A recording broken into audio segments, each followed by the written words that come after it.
we're back with another episode of Inconsistent Podcasting. I'm your boy, Shy Saint Rayne, and we're going to talk about everybody's favorite game to break their controller with. You already know what I'm talking about. It's Elden Ring. We're talking about Elden Ring. So, this is going to be a fun one. It's going to be a little bit of a hot take, right? Because I do like this game a lot. I don't think this game is perfect. I don't think this game is like the end all be all of RPGs or even Souls type games, but I do think this game does so much well. And as hard as I want to be on this game for not having so many things that I wish it had, this game is really freaking good. Like, it's a fun game. It's probably I'm not gonna say the best Soulsborne type game or best Souls game that FromSoftware has put out, but it's the one that was the easiest to get immersed into. So all of the Souls games, including Bloodborne, and even the other games like Sekiro, which I haven't played Sekiro, but maybe one day I'll submit to the torture. I'm not probably gonna do that, but maybe one day. I'm still doing Resident Evil, and that's torture because I don't like horror games. But all the Soulsborne games have really obscure stories that are fun to piece together. I think Bloodborne in particular, which was the first Soulsborne game I really completed. It's not the first one I played, it's the first one I completed. But that one had a story that took me maybe like 8 playthroughs to fully piece together in a way that I actually wrote a Bloodborne story, like I guess a fanfic, or really for me it was more like an adaptation of the way me and my friend Sloof, who's been on this podcast,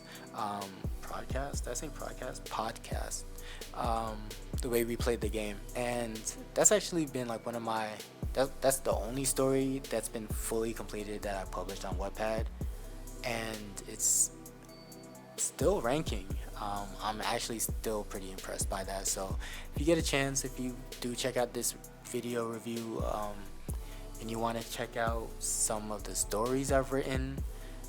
But yeah, so all the Soulsborne games have like really cool stories that are obscure. The story for Elden Ring is pretty straightforward.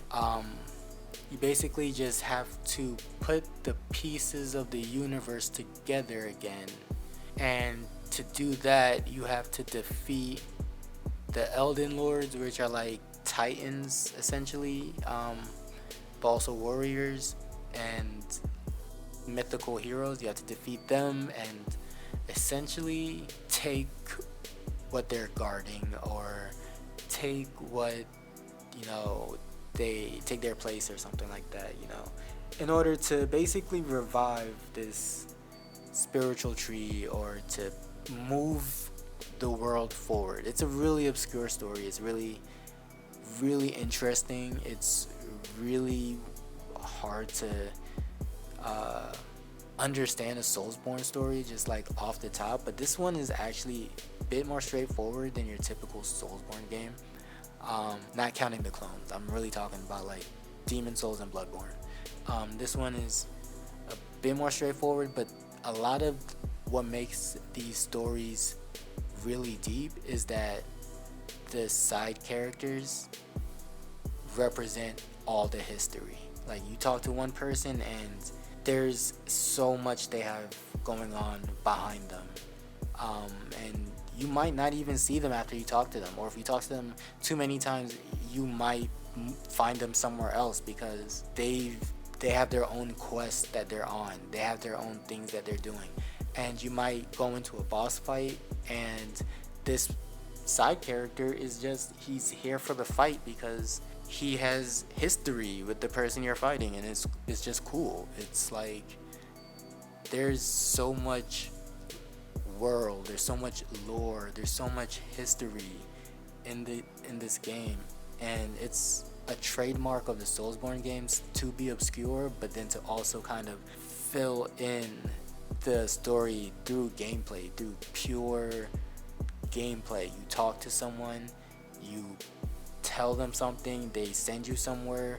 Things happen purely through gameplay, and only like boss transitions happen in cutscenes and stuff. And when they do happen, it's usually worth it. Like, the cutscenes and transitions are usually just there to make you understand the epicness of what you're dealing with, and then you get back to the fight and you're like, damn, it's a lot. It's pretty epic. It's pretty freaking epic. And transitioning into the gameplay of these Soulsborne games, it doesn't miss a beat. Like I said, they tell the story through the game, and as difficult as these games are, I think the game uses difficulty as a way to motivate you to become something you never thought, and it's not the first franchise to do that. For me, the first franchise to really solidify get good was Monster Hunter on PSP and stuff. So any game that's a hunter game, I call them hunter games, where it's like, it's really just a boss fight to a boss fight to a boss fight. I think another peak game like that is Shadow of the Colossus, which is just a hunter game where you just go hunt a giant monster basically. And what those games usually tend to focus on is learning the way the monster attacks, learning the way this big boss attacks, and finding out how to take advantage of something. The Soulsborne games don't really do it like their Eastern counterparts. They're more like the Asian games kind of do it, even though they are also Eastern. But their design philosophy is very much Western inspired, and they add more mobs to their game than typical of a hunter game. Even though Monster Hunter has like mobs, the mobs are usually like the low level monsters you hunt when you start. They don't become mobs until you're hunting legendary beasts, and then you're like, bro, raptor dude, get out of here. But the mobs in this game are kind of like, they're still tutorials, like they're still meant to train you. It's just they're more intense. It's more intense training. And when you get to the boss fight, it's not really so much about you taking advantage of the boss's inherent weakness, like jumping on the back of their head because there's something you can hold on to and you stab them. It's really more so about you having the confidence to fight when you need to, and then having the wisdom to retreat when you need to, and then finding the rhythm to make that into a smooth dance where you just start wrecking these godly celestial beings, and you're like, yeah, y'all don't know who you're talking to. And at some point the game just says, hey, you're powerful enough to do all of this stuff, and you just start doing crazy things. And that's one thing where any game that tries to copy Soulsborne, cough cough, Jedi Survivor, Jedi Fallen Order, whatever, cough cough, I feel like you gotta have that reward for the player where it's like, look at all these spells you can do to make up for how weak you are compared, but look at all these spells you're learning. Look at all these spells you can learn. Look at all these weapons that can do crazy things, or even simple things, or just perfect things. Like, I'm a fan of poison weapons. I just think that they help make a boss fight go by so much faster. But I was constantly evolving my playstyle, because even though I wanted to stick to katanas, I wanted to master not using a shield, and I found myself relying on the shield. So I was always in this place of like wanting to evolve the way I play the game. And the game never forced me. The game never took the shield away. It just offered me another katana, and I wanted to have 2 katanas. I wanted to have 5 katanas. I wanted to be Zoro from One Piece. That's all I wanted. And the game said, I mean, if you think you're good enough, go for it. And I was like, challenge accepted. Oh, this sucks. I'm dying so many times.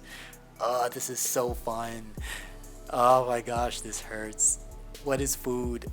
But overall, I think the gameplay is really good.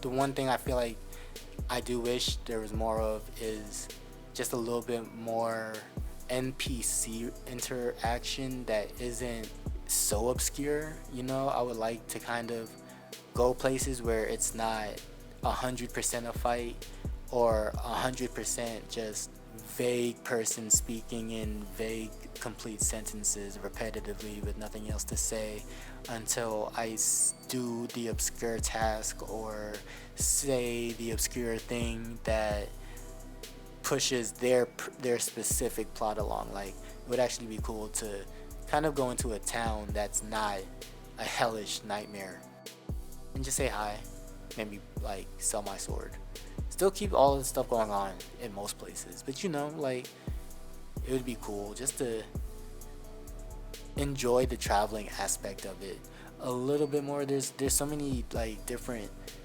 places and guilds and groups of people, churches and stuff like that, but it's never separated. It's never really even like given time to breathe. The only place where you can do that is like the round table area, whatever it's called, and that's really the only place where you can ever just say and even then there's a boss fight there. If you go down the wrong hallway, you get murked. So that's actually pretty cool. I wouldn't mind for the game to have that, where it's like, yeah, this place is it's a town, but monsters still come through here. You bring a monster through here, we're all getting cooked, or we're all taking up arms, or whatever the heck.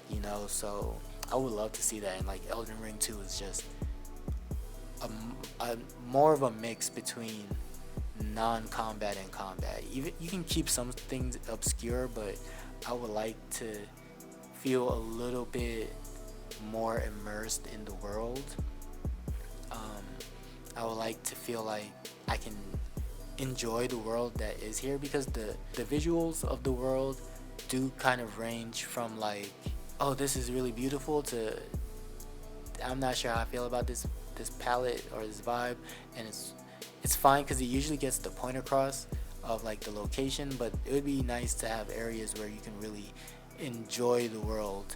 And that doesn't really happen until you get to a point where you're stronger than everything around you, and then you're just like on your horse and you're like, oh, can't nothing kill me. This is a nice hill. I never noticed this hill before. Was this hill always here? Were there always this many stars in the sky? I was too busy running for my life to ever notice. And like, that is beautiful. That's really dope. But I do hope that the next game does have a little bit more in-world vibe going on, a little bit more. I know it's not native to the Soulsborne games, and it honestly doesn't even really need to. Honestly, the fighting is still A1. The boss fights are A1. Some of them are repetitive. The worst person, I fought him twice, hated it both times. It took me 10 times each, hated it every time. But for the most part, the boss fights are still pretty cool. They still feel very imaginative, creative. Some of them are just iconic and will forever be my favorite boss fight of like this era of gaming. And I don't take clones lightly. I don't play the clones. I played Neo. It's not gonna be a good review, fam. I played like any game that has like Soulsborne mechanics. It's not gonna be a good review if you don't give me the A1 stuff that Elden Ring gave. Like, and at this point, you can't come out after Elden Ring giving me a Soulsborne game and you're not pushing the boundaries.